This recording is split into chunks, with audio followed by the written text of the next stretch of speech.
Le cannabis est un autre mot pour le chanvre. Le THC, c'est l'abréviation de tétrahydrocannabinol.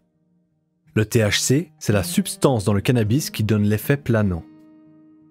De nombreux plants de cannabis ont plus de 1% de THC. Ils sont interdits. Il y a deux formes de cannabis.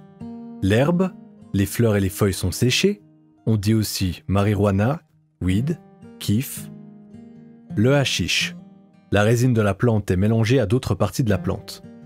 On dit aussi pièce, shit, hash, dope. En général, le cannabis est fumé. Souvent, on le mélange avec du tabac. Cette cigarette s'appelle un joint. On peut aussi fumer le cannabis dans une pipe spéciale. Bang, chillum.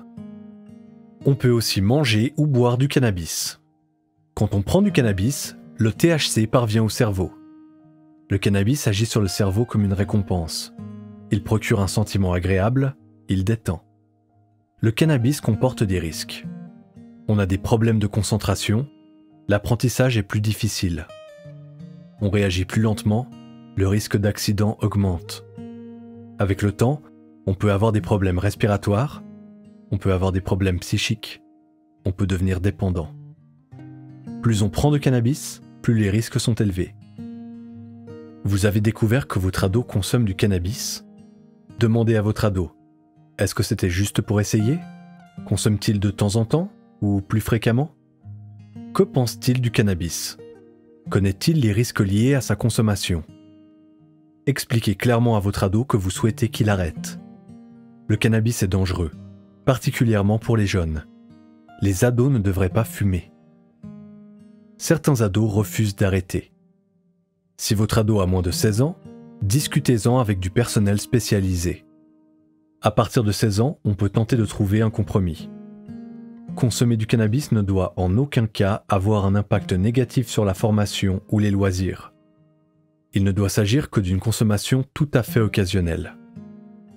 Essayez de savoir pourquoi votre ado fume du cannabis. Votre ado va-t-il bien? Fume-t-il de temps en temps et avec des amis? Dans ce cas, les risques pourraient être limités. Par contre, si votre ado fume généralement seul, pour oublier des sentiments négatifs, les risques sont plus importants. Certains signes doivent vous alerter.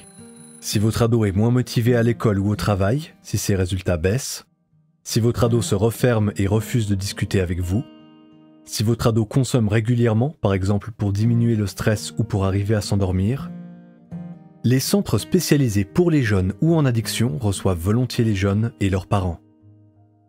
Retrouvez plus d'informations et des adresses sur monado.ch.